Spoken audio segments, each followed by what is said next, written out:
Sanando las heridas del abuso.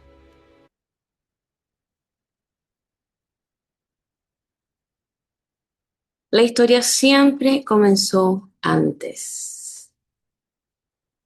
Nosotros, entre raíces y cicatrices, sanando las heridas del abuso,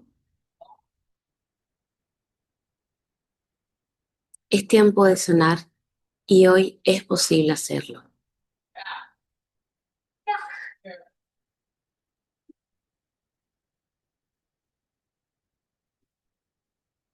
Los abusos a menudo comienzan en la infancia y dejan huellas profundas.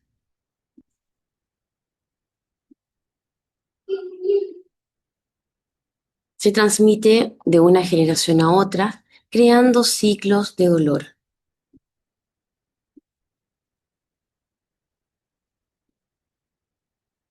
El abuso genera miedo y perpetúa el sufrimiento.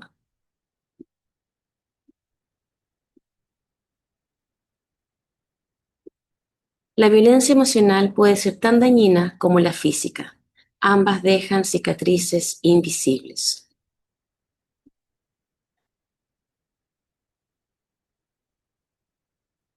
Destruyen el amor propio y la confianza en uno mismo. Esta es solamente la introducción, ¿eh? Reconocer el abuso es el primer paso hacia la sanación y la liberación. En todas las familias y en todas partes del mundo, lamentablemente, han existido los abusos. Estos abusos se definen de distintas maneras. Cuando nosotros hablamos de abuso, lo primero que viene a nuestra mente es un abuso sexual. Entonces ahí saltamos y decimos, no, yo nunca he sufrido abuso. Y es mucho más complicado que eso, porque cuando hablamos de abuso, incluso solamente viene a nuestra mente el abuso sexual donde ha habido, por ejemplo, penetración, ¿cierto? Tocaciones, donde realmente incluso han ocurrido embarazos. Y si eso no ha ocurrido a ese nivel, nosotros decimos no, no he sufrido abuso.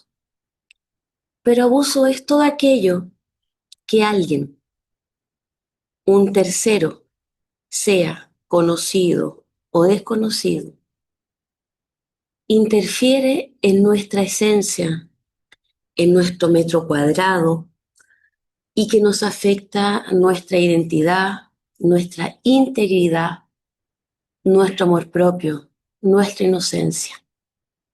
Todo aquello que alguien hace en contra de tu voluntad, sin que tú quieras, de manera imprevista, de manera sorpresiva, es abuso. Todo aquello que tú permites en contra de tu voluntad, todo aquello que tú haces sin querer hacerlo, y todo aquello que haces por sometimiento y manipulación es abuso. Y como lo dije en esta presentación, estos tipos de abuso, que puede ser emocional, físico, eh, sexual, que han ocurrido en nuestra infancia, van a afectar nuestra integridad, nuestras relaciones de pareja, nuestra relación con el entorno y nuestra relación con nosotros mismos.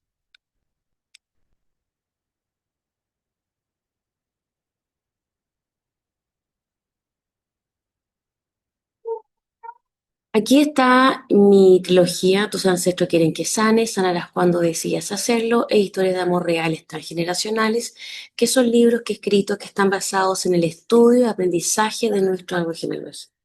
A veces me preguntan por cuál empezar. Bueno, aquí puedes empezar por cualquiera porque siempre te va a llevar a un aprendizaje integral profundo de nuestra historia familiar, pero Tus ancestros quieren que sanes es el primer libro donde está toda la base, donde hablo acerca de cómo afecta la lealtad de familiares, hablo acerca de las creencias familiares, en cómo nos afecta el vínculo con la madre, el padre, qué significa el proyecto sentido, cómo nos afecta nuestra gestación y mucho más.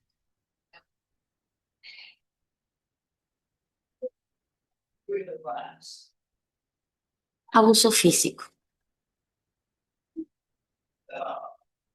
¿Qué es lo que es el abuso físico? Cuando alguien, vamos a hablar que estas heridas se generan en nuestra infancia.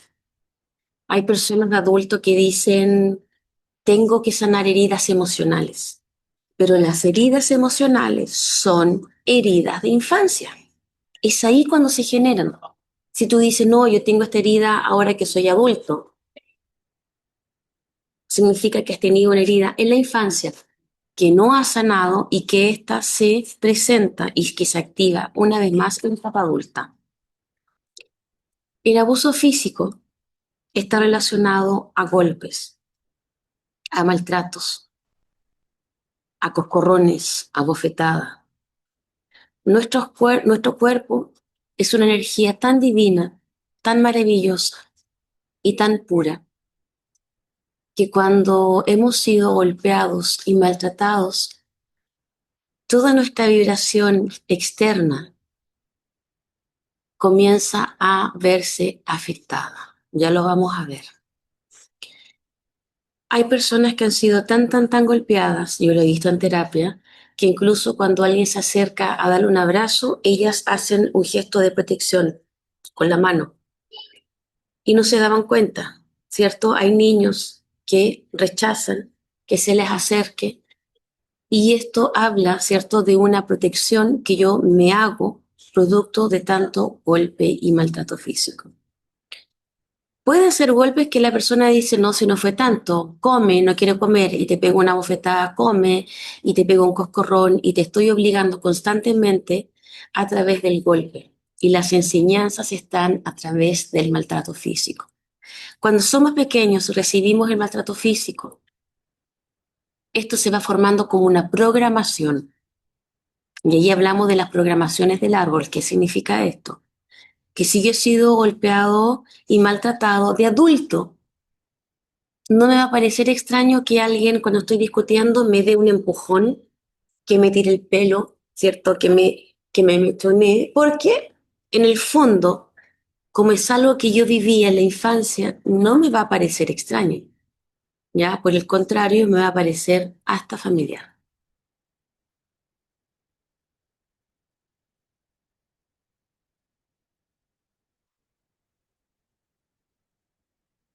Abuso emocional o psicológico. Existen familias donde los niños dicen, es que a mi papá jamás me pegó, pero sí le pegaba a mi hermano, sí le pegaba a mi madre. O he tenido casos horribles donde el padre se desquitaba con la mascota, ¿ya? De la niña, para hacerla sufrir.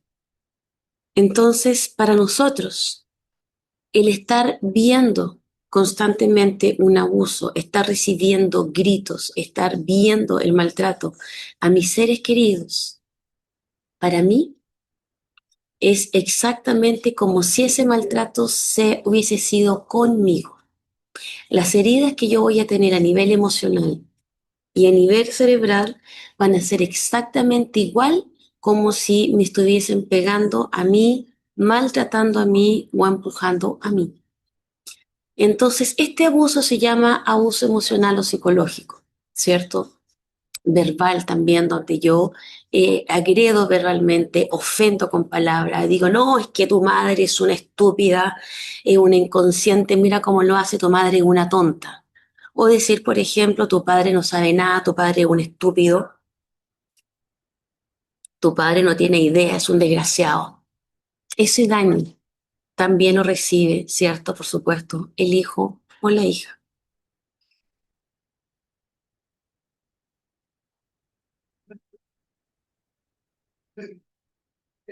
El abuso de poder o el abuso de autoridad. Lo haces porque soy tu madre. Lo tienes que hacer porque soy tu marido. Lo tienes que hacer porque eres mi hijo. Lo tienes que hacer porque soy tu madre, tu padre. Lo tienes que hacer porque soy tu jefe y punto. Para eso te contrato. Recordemos que todos estos abusos vamos a ver las consecuencias que tienen en la etapa adulta y que no nos damos cuenta que estas situaciones que hemos vivido en la infancia sí han afectado absolutamente nuestra esencia y nuestra vida.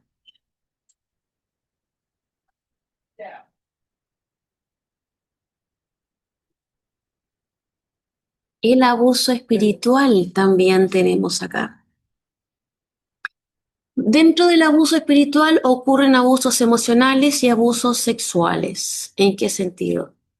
En algunas familias existen fuertes creencias religiosas de distintos tipos, en donde increíblemente, estamos hablando de un desequilibrio, ¿ah? Se venera a este cura, a este padre como un maestro, casi como un Dios donde su palabra es más importante de lo que yo digo, lo que mi hijo dice, lo que mi padre y mi pareja siente. En donde también se ha malinterpretado muchas enseñanzas de la iglesia. En donde, por ejemplo, se habla de humildad y hemos interpretado que lo que Dios nos está pidiendo es que tenemos que ser pobres.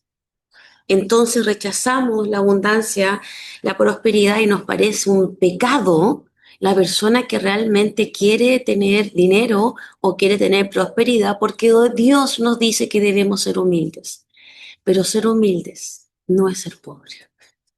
La humildad, ¿cierto? Ser humilde para entrar al reino de los cielos. Por ejemplo, yo hoy día he escrito 3 libros, estoy escribiendo mi cuarto libro, tengo una escuela online donde se realizan distintos cursos, pero yo tengo mucho que aprender y por supuesto mucho que sanar. Es por eso que siempre me estoy inscribiendo en cursos. Mi último diplomado fue de neurociencia, psicología positiva, donde estoy tomando terapias. Entonces es esa humildad, ¿cierto?, de reconocer que tenemos mucho que aprender, pero también la humildad, por ejemplo, que tenemos mucho que sanar. Reconocer nuestros errores nos hace humildes. El abuso espiritual, en este caso, es lo que ocurrió en mi linaje hace un par de generaciones atrás, donde una bisabuela de 14 años fue abusada por un pastor de una iglesia evangélica. Y este pastor tenía casi 25 años más que ella. ¿Qué pasó en la familia? Obviamente la casaron, dijeron, uy, pero que es un honor que el pastor se haya fijado en nuestra niña. Y la casaron. Y esta niña de 14 años, imagínense en qué época estamos hablando a principios de siglo. O sea, era una niña que ni siquiera sabía lo que estaba pasando. Ella tuvo 10 hijos.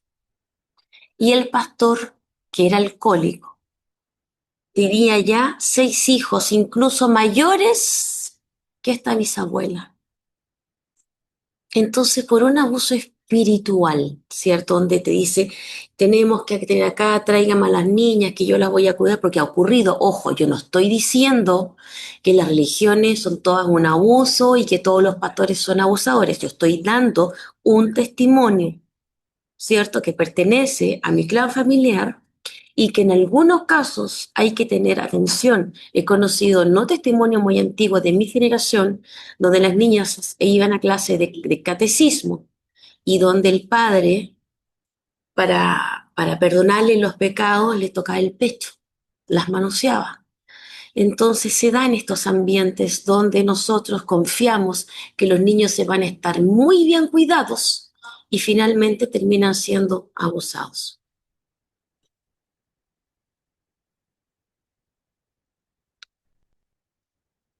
Y finalmente tenemos el abuso sexual, que está considerado desde tocaciones, manoseos y por supuesto ya el acto del coito, ¿cierto? Que es la sexualidad que se genera de manera violenta, abusiva. Pero voy a dar acá algo. Cuando una persona vive un abuso, es tanto el impacto, es tanto el trauma que se produce en el momento, es tanto el shock, que muchas veces la persona ni siquiera lo puede contar o va a minimizar el abuso. va a decir, me pasó algo, y te tocó, te hizo algo, y con el susto, la desesperación, ¿qué es lo que dice el niño y la niña?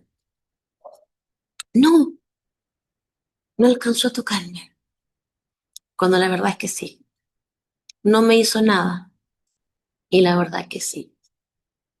Pero acá, nosotros adultos, tenemos que también tener esa sensibilidad de comprender y darnos cuenta los cambios que genera el niño y la niña en ese momento. Después que me contó, se encerró toda la tarde, cambió, se empezó a vestir de negro, lloraba y no nos damos cuenta. Tengo casos donde la niña llega al colegio y dice, desde hoy día he perdido toda la felicidad de mi vida y los padres no dicen nada. ¿Qué le habrá pasado a la niña? ¿Cierto? O sea, ¿cómo? No podemos ser tan ciegos muchas veces. Pero ¿qué pasa con el entorno nuestro, con nuestras generaciones, donde los padres, los abuelos y los adultos han sido ciegos, sordos y mudos? ¿En qué sentido?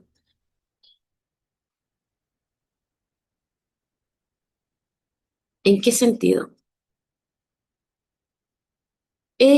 A través de mis cursos y mis terapias he recibido muchos testimonios fuertes y los cuales agradezco, porque además de ser una liberación, a las personas que han escuchado estos testimonios les ha ayudado también a contar su experiencia. Donde, bueno, ha ocurrido que le cuentan a la madre que el tío la tocó, la manoseó. Y este tío es hermano de la mamá. Entonces la madre golpea, ¿cierto? Con una fuerte bofetada a la hija y le dice, quédate callada, no estés inventando tontera, porque si tu padre se da cuenta, va a querer matar a mi hermano o no va a dejar que nunca más venga acá. Entonces, ¿qué hace la niña? Lo niega y tiene que seguir compartiendo con el abusador. Han habido casos incluso mucho más horribles y mucho más crueles, donde, por ejemplo, el padre bebía, llegaba alcohólico el fin de semana y lo primero que era abusar, golpear y violar a la madre. Y la madre estaba tan cansada y los hijos y la hija llorando en la otra habitación que la madre iba a buscar a la hija y le decía, hija, ayúdame. Y la hija se metía a la pieza con el papá. Han habido incestos, cualquier cantidad de incestos, donde el padre tiene hijos con su propia hija, donde el abuelo abusa a la nieta y esto va quedando dentro de la familia. ¿Por qué entonces se permite este tipo de abusos? Porque cuando se presenta y vemos este abuso, ¿cierto? Que ha sido nuestro, de nuestras hermanas, de nuestras primas, nuestra madre, nuestra abuelita han sufrido el mismo abuso. Y ahí, como que nadie nos puede salvar, sigamos adelante. Yo en mi libro, Historias de amor reales transgeneracionales, un caso que ocurrió en Francia donde un padre le quitaba la virginidad a todas las hijas y las hijas, una de ellas se suicida, alcohólica, la otra hija también fue alcohólica y drogadicta, donde realmente, o sea, se produce daños tan grandes a nivel emocional, a nivel kármico, álmico, que destruye a la persona cuando no se tiene la ayuda, el apoyo y la contención que deberían tener en el momento exacto.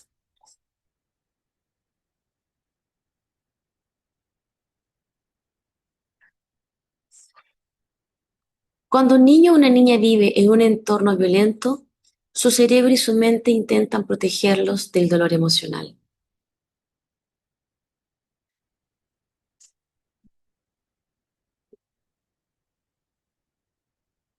Campos energéticos, bloqueos o desequilibrios en su energía se producen. Bueno,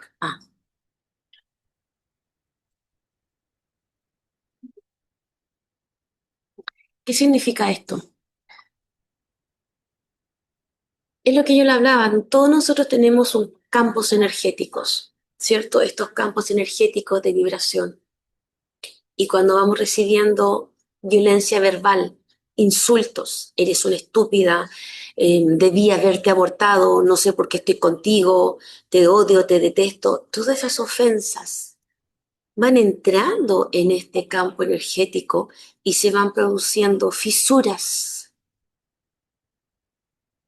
y se rompe mucho más cuando es un abuso sexual.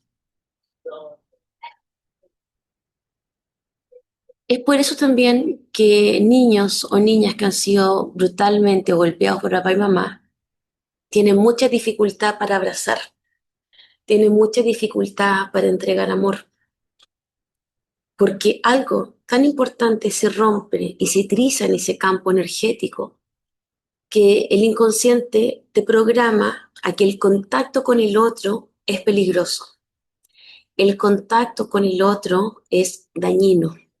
Entonces nos colocamos, ¿cierto? Esa protección de no acercarnos tanto y de sentirnos muy incómodos con los abrazos porque no queremos, ¿cierto?, ser dañados.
Bueno, justamente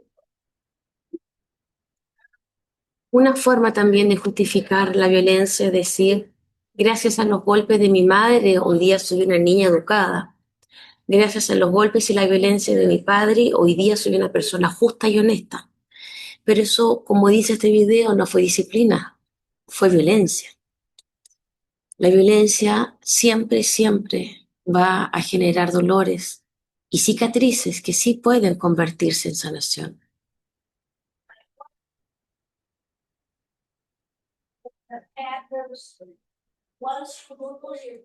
Les voy a hablar, ¿cierto? Yo les he dado a conocer esta palabra y este significado que es muy interesante. Alexitimia.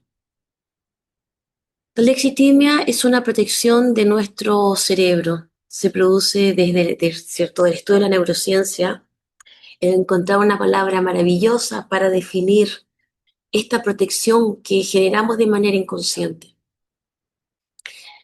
Cuando nosotros vemos violencia, cuando somos maltratados, cuando tenemos abuso, ¿cierto? Es como un cable, es una desconexión que se produce,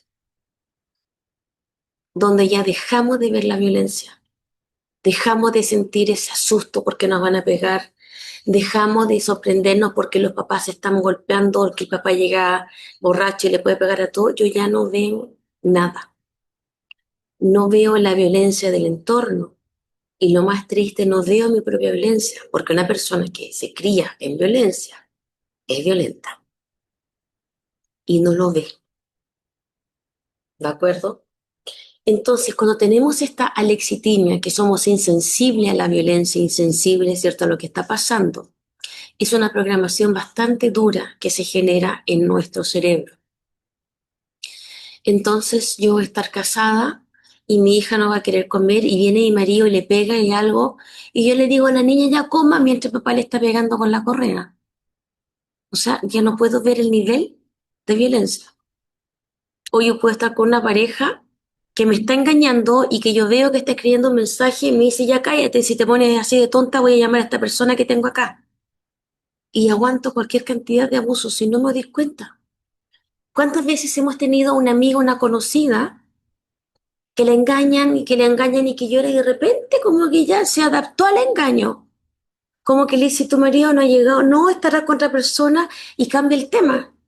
No, no, no lo quiere ver, porque pasa esto. Esta lexitima es esa capacidad que genera nuestro organismo y nuestra biología, ¿cierto? Desde el cerebro, para que podamos seguir resistiendo. Dice, esto no va a cambiar, tenemos que buscar una forma de adaptarnos, entonces hace un cortocircuito en el cerebro.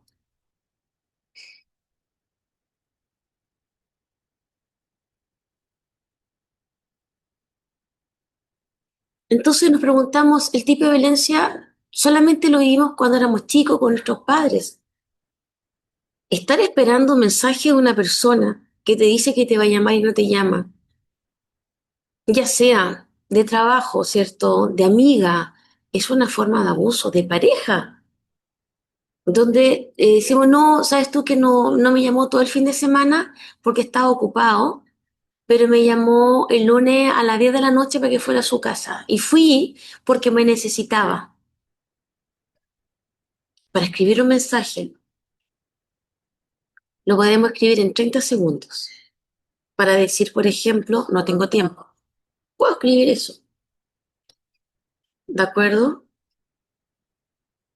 Pero entonces tenemos que ver qué es lo que está pasando con nosotros.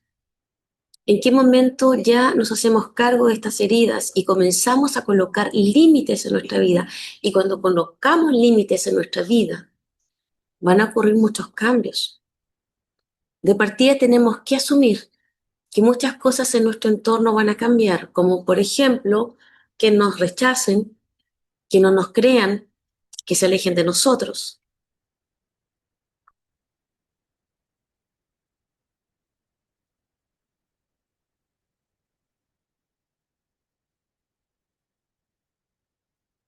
El abuso de pareja es una de las relaciones más tóxicas que podemos tener con el entorno. A veces mucho más dañina que la relación que podemos haber tenido con nuestros padres. Salimos de una relación tortuosa de nuestros padres y nos vamos muy lejos y terminamos en una relación también violenta. Yo he tenido madres que me dicen, yo no entiendo si a mi hija la tratamos tan bien, mira, nunca, nunca, nunca, yo le hicimos todo, nunca la golpeamos, nunca le gritamos y está con un hombre que la maltrata, que la miente, ¿por qué ella se somete de esa manera? Bueno, esta madre que nunca maltrató a la hija, hay que preguntar cómo fue el entorno. Quizás ella sí fue muy sometida con su marido. Recordemos que hay casos en que los niños no le pegan, pero hay una violencia tan grande en la pareja que finalmente es eso lo que programa a los niños. Y eso es lo que nos programó a nosotros, que decimos, no, nunca me pegaron, yo no sé qué pasó. Y terminamos, ¿cierto?, con un maltratador como pareja.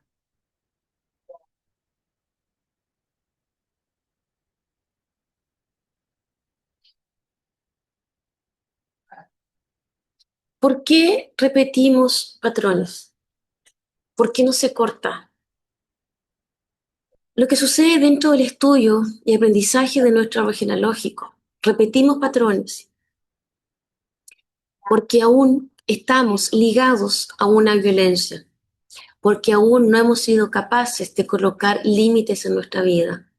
Repetimos patrones también por lealtad, porque es lo que hemos aprendido.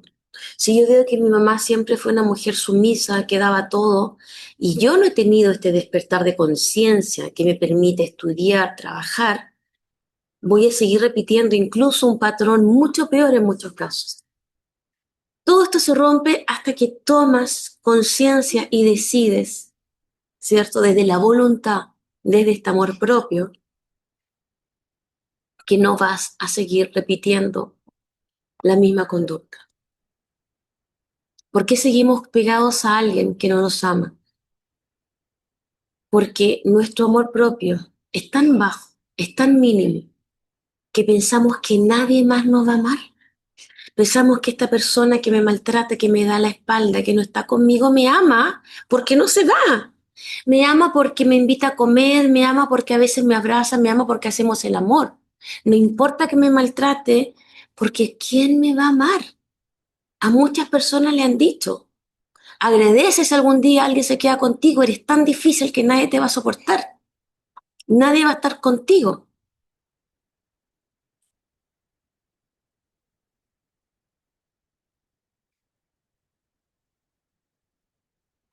Nuestro cerebro bloquea y minimiza la experiencia de violencia. Este mecanismo de defensa se llama normalización.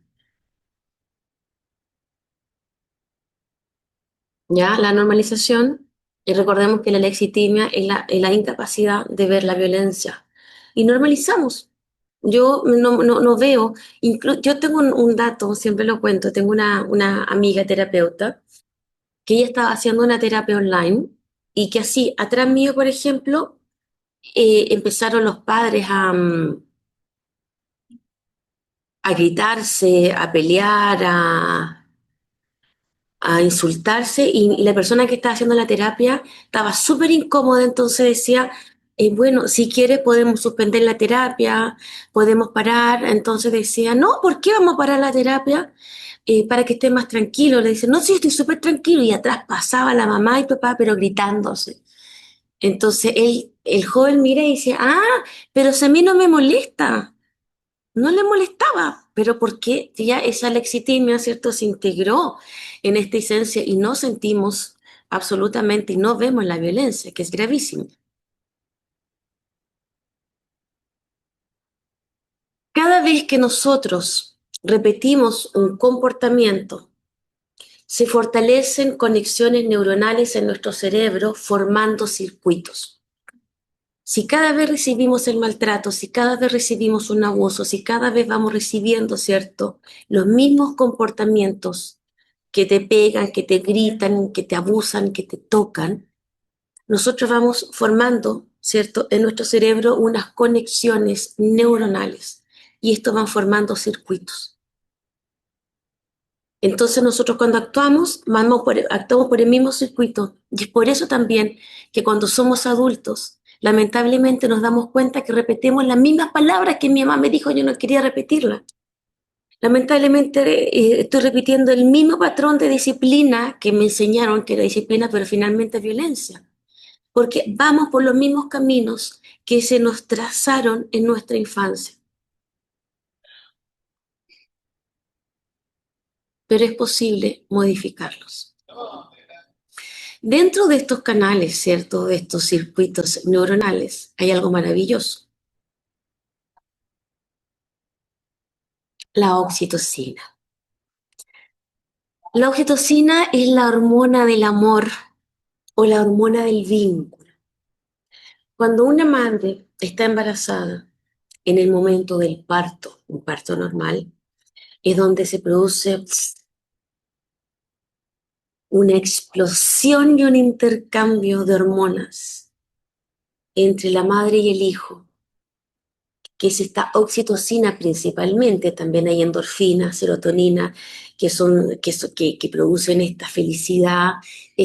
Cuando tenemos mucho dolor, ¿cierto? La serotonina produce también una especie como de anestesia emocional y la oxitocina es la hormona del vínculo. ¿Y cómo se genera? Esta hormona del vínculo se genera con los besos, con las caricias, con el abrazo. Cuando yo estoy abrazando a alguien, cuando yo soy tierno con alguien, estoy generando oxitocina, que es un placer emocional. La oxitocina me da la fortaleza, me da la seguridad, me da la certeza de sentirme amado, de presentarme en el mundo. Cuando una persona tiene seguridad para hablar, para expresarse, es porque su nivel de oxitocina está elevado y está adecuado para esta persona que me permitió tener, ¿cierto?, esta confianza. Pero cuando nosotros no recibimos los abrazos, cuando no recibimos la ternura, cuando no tenemos el contacto físico con las personas que debieron cuidarnos, no tenemos altos niveles de oxitocina. Por lo tanto, vamos a sentirnos más inseguros, más débiles y con, por supuesto, más rechazados. O sea, andamos en el mundo sintiendo, ¿cierto?, que no nos dan amor, que nos ignoran porque esta oxitocina no es suficiente en nosotros. El contacto con los animales, el contacto con la mascota que nosotros amamos, con un gatito, con un perrito, libera gran cantidad de hormona de la oxitocina. Es por eso que cuando tenemos un animal al lado nuestro, nos sentimos en paz, nos sentimos tranquilos, nos sentimos en bienestar.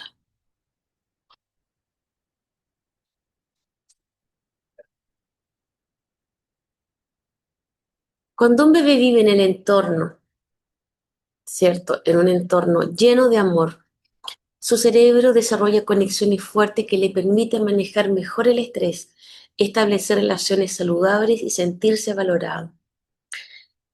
Se han hecho estudios con bebés donde le han colocado estos electrodos en el cerebro para ver cómo funciona su cerebro cuando los padres están discutiendo o cuando los padres están amando.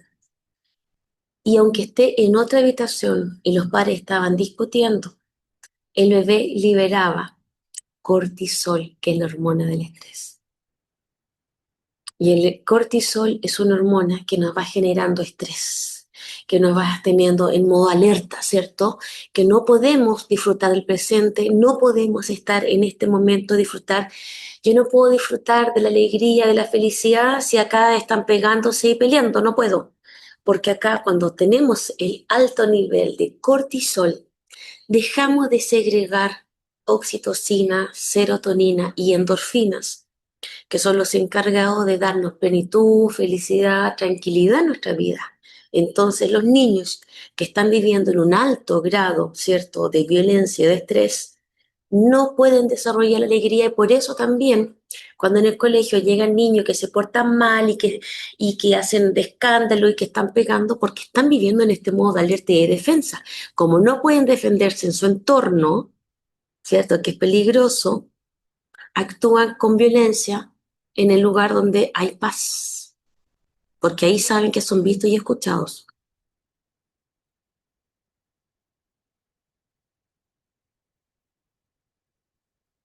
Miren, miren qué cosa más tierna. ¿A quién no le produce ternura? Ay, ¿cierto? O si tú tienes un animalito en tu casa, ¿cómo le habla? Y le digo a mis alumnas, ¿cómo le hablan a su mascota? Ay, que me da vergüenza, dice, le hablamos, ¿cierto? Sí, oh, mi chiquitito, mi amorcito, ¿tiene hambre? Venga para acá, mi amorcito, porque nos produce un nivel de ternura y cariño único.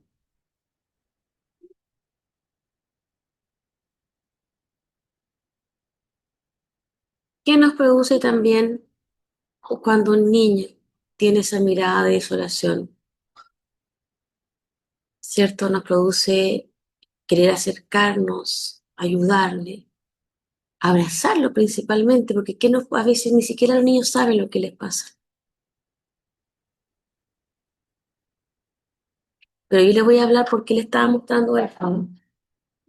Estas emociones que generan la ternura, donde nosotros estamos desarrollando, ¿cierto? La emoción, el contacto, el vínculo. Porque cuando nosotros nos vamos sintiendo bien, queremos hacer felices al entorno. Infelicidad, amargura y violencia. ¿Qué significa esto? Cuando nosotros vamos tomando cursos de autoayuda, cuando nosotros vamos leyendo libros, cuando nosotros nos vamos sintiendo bien, ¿sabes lo que pasa? Lo primero que queremos nosotros sanar es a papá y mamá. Queremos que ellos arreglen su relación de pareja, entonces le pagamos un fin de semana no sé dónde y queremos llevarlos de viaje, queremos que disfruten, queremos que estén bien y se dan cuenta que nada de lo que hacemos los hace felices. ¿Quién tiene una madre que nunca está contenta y que tú haces todo, mamita linda, mira, te traigo esto para que tomes? No, eso no me gusta. Mamita preciosa, me te traje un teléfono nuevo. No, no, Susa, ¿para qué me trajiste? Yo con el antiguo estoy bien. Y tú le haces regalo para que esté contenta, ¿cierto? A ver si tiene un poco de dopamina y con esta dopamina se pone feliz y empezamos a darle cosas y no quiere nada. Y solamente esta mujer emana infelicidad, amargura y es violenta. También dicen los padres, estoy colocando un caso. Pero nosotros insistimos en querer ayudarlo y tiene que comprender que nada de lo que tú hagas va a hacer feliz a mamá, papá. Nada. ¿Por qué? Aquí te voy a explicar. El cerebro afectado por la violencia se adapta a un estado de miedo y de tristeza, dificultando sentir felicidad. Cuando una persona ha recibido tanto daño, cuando una persona ha recibido tanto maltrato, ¿cierto? Que es violencia, ¿qué es lo que ocurre acá? Nuestro cerebro produce un impacto y un shock, ese corte que yo le dije así, y dejamos de segregar oxitocina. No hay más.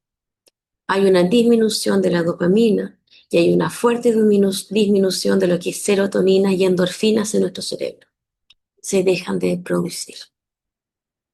Entonces tenemos esa persona, cuando ha vivido un impacto fuerte, por ejemplo, el accidente fatal de un familiar, y después de esa persona la vemos que nunca más pudo ser feliz. Y tú dices, pero ¿cómo? ¿Por qué no hace una terapia? Esta persona debería hacer terapia, sanarse, mira cómo está, nunca está contenta y no puede. Entonces tú le dices, mira, te voy a regalar un auto 0 kilómetros año 2026. Gracias, te lo voy a quitar, quítamelo. Podemos ver esta reacción, por ejemplo, en personas que están pasando un duelo muy fuerte, pérdida de un hijo, de una mascota, y pierden algunas personas temporalmente la conexión con la vida y la alegría. Pero cuando ha sido un daño recurrente, ¿cierto? Esto lo podemos ver en duelos, ya en situaciones, este tipo de comportamiento, la violencia, pero cuando ha sido un constante maltrato, un abuso, ¿cierto? De golpe, de violencia verbal, ¿qué es lo que ocurre acá? Eh, Hay una desconexión tan grande a nivel de neuronas y de hormonas en nuestro cerebro que perdemos la capacidad, pero hay algo maravilloso. O sea, no es que la persona quedó amarga para toda la vida.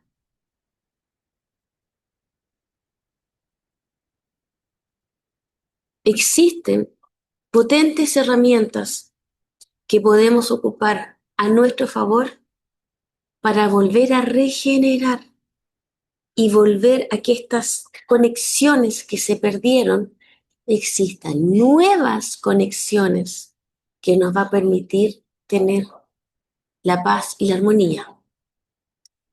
La terapia es una de las herramientas más poderosas cuando se continúa para un proceso de sanación. Cuando tú estás en terapia, en primer lugar tenemos dopamina. Qué rico tengo la terapia, aunque tengan miedo.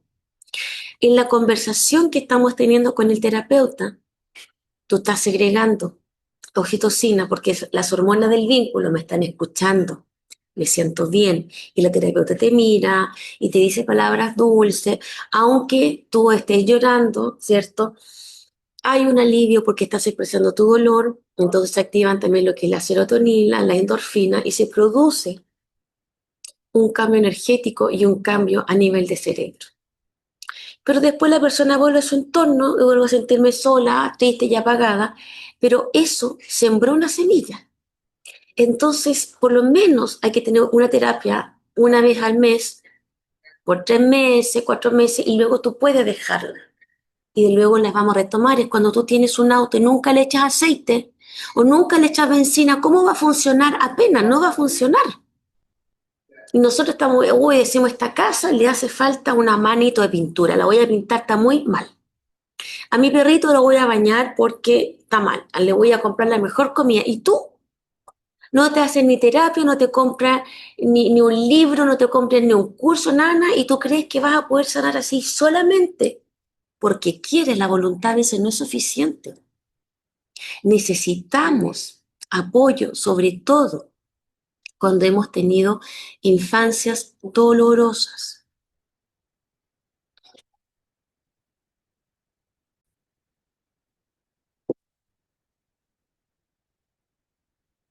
La meditación es una poderosa herramienta para transformar tanto el estado mental como la estructura del cerebro. Se han hecho estudios.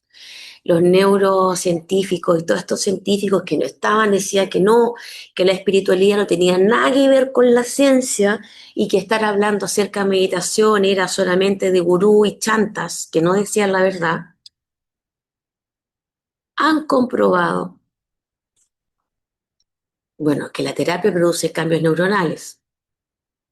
¿Ah? Hay una modificación que se produce en el cerebro antes de una terapia y después de una terapia.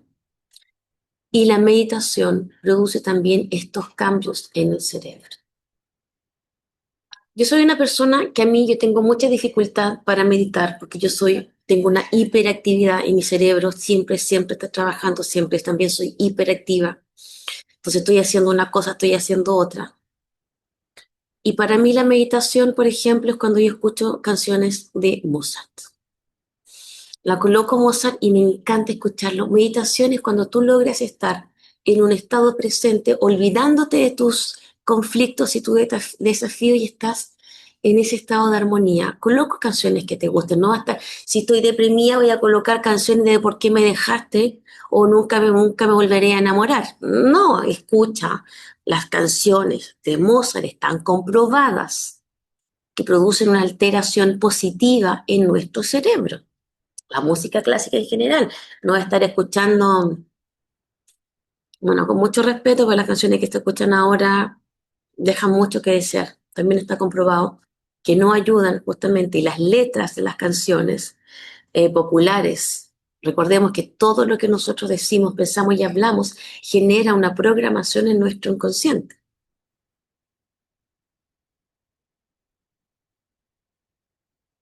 La terapia ayuda a reestructurar las conexiones cerebrales y a regular las emociones, ¿cierto? Que es lo que nosotros, que sirve en terapia, nosotros conocemos la punta del iceberg. Yo tuve una infancia muy buena, jamás me ha pasado nada, no, a mí me educaron con disciplina, ¿ah? A la antigua, no, lo que no conocemos es el daño cerebral, que eso se puede producir en algunos casos, ¿cierto? El daño emocional, los conflictos de personalidad, los conflictos que tengo con mi pareja, la adaptación que puedo tener en el entorno laboral, el entorno conmigo y los conflictos sexuales que yo puedo tener con mi pareja, conmigo mismo, producto de esta violencia y del maltrato. Entonces, una terapia, todo eso sale a flote, ¿cierto? Sale para poder verlo, para poder sanarlo, para poder liberar.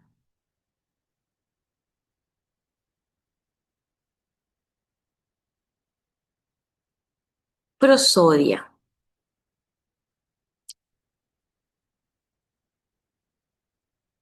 ¿Qué es lo la prosodia? Tienes tú un bebecito, tienes tú un hijo regalón, un nieto, un sobrinito o mascotas que tú le hablas con dulzura, con ternura. Eso es prosodia. El cerebro humano ama la prosodia. ¿Sabías tú que cuando una persona está gritando y que tiene que hacer, el cerebro se desconecta? Por eso después los niños van a decir, pero mira, te estuve gritando y no hiciste nada, porque el cerebro deja de escuchar. Cuando alguien está constantemente gritando y maltratando el cerebro para defenderse, para poder sobrevivir y para no generar más cortisol, se desconecta. Entonces después ven a la persona así, que no dice nada. Es como que no dijera nada. Y la prosodia ama, nuestro cerebro la ama. ¿Por qué lo ama? Estas palabras dulces. ¿Cómo está mi amor, mi preciosura, mi amor de mi vida? ¿Qué es lo que quieres hoy día? ¿Cómo estás? Pues si tú tienes un negocio, si atiendes a tus clientes, si no, pero sabes que no. Hola, muy buenos días, aquí estoy para servirle. Ah, por supuesto. ¿Qué es la prosodia? Cuando nosotros escuchamos estas palabras dulces, nuestro cerebro comienza a segregar oxitocina y todas estas hormonas de la felicidad y que nos hacen sentir tan bien y que estamos en un ambiente así como de enamoramiento, ¿no? Cuando estamos enamorados, cuando nos gusta alguien, Es nuestro cerebro que le gusta. La forma en que nos miró, la forma en que nos trató, que me tocó el cabello, y como esa persona me hizo a mí segregar la oxitocina, es mi fuente de oxitocina, y cuando me llama, me escribe un mensaje, es mi fuente de dopamina.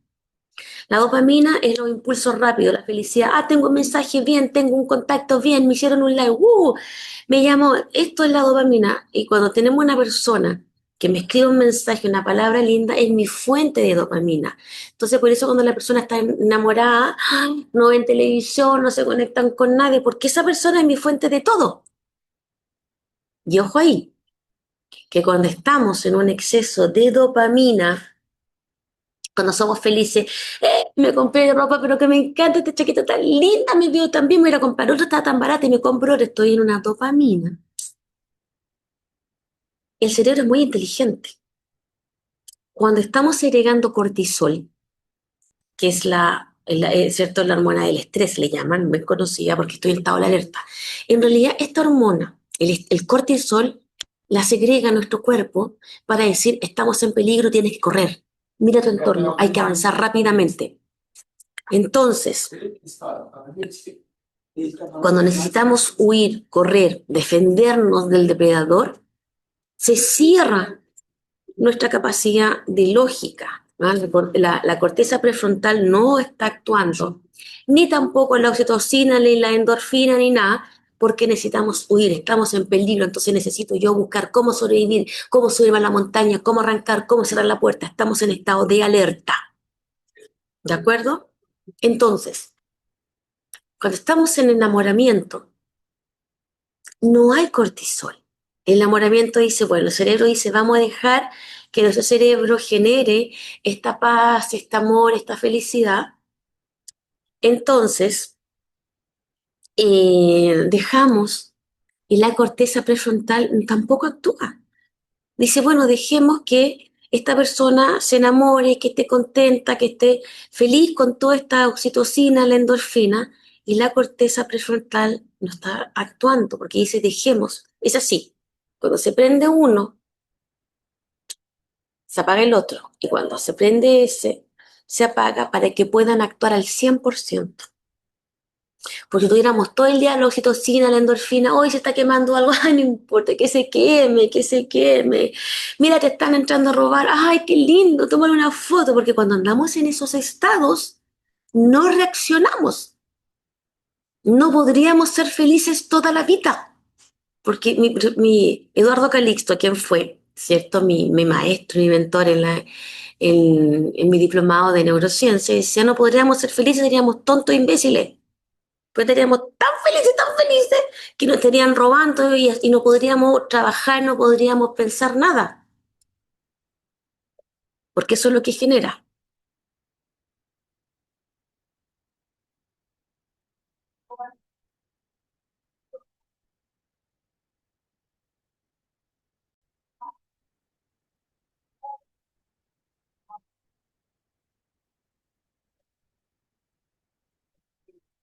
Sanar no es olvidar, sino transformar el dolor en crecimiento y esperanza.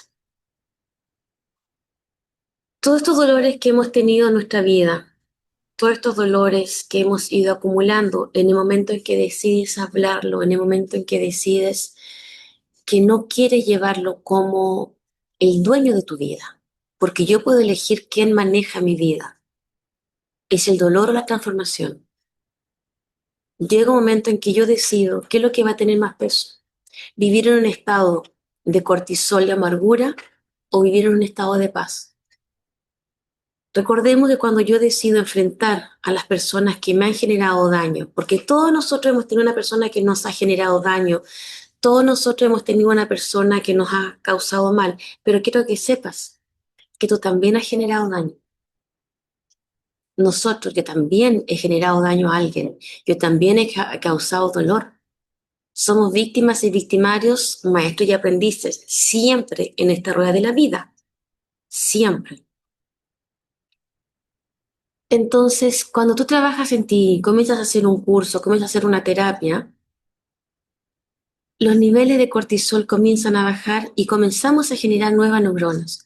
Comenzamos a tener una lógica distinta, comenzamos a sentir más amor, comenzamos a sentir más gratitud. Y poco a poco, esos dolores van a ir perdiendo fuerza y lo vamos a transformar porque el pasado, lo que vivimos, no se puede transformar. O sea, no, perdón, no se puede borrar. No se puede borrar, pero sí se puede transformar. Y eso consiste en la sanación, que yo voy a transformar esta historia de mi vida por una historia de resiliencia. Yo voy a transformar la parte de mi vida y voy a reescribir una historia nueva. Y hay que asumir que cambios fuertes pueden ocurrir cuando tú lo haces. Sí, puede ser que no te quieran en la familia. Puede que ocurra eso. O puede ser que te integren. Todo puede pasar. Pero nada, nada puede quitarte tu paz. Si tú cuentas que la pareja de tu mamá te abusó y tu mamá hoy día se separa, libérate de eso. Esa es su responsabilidad.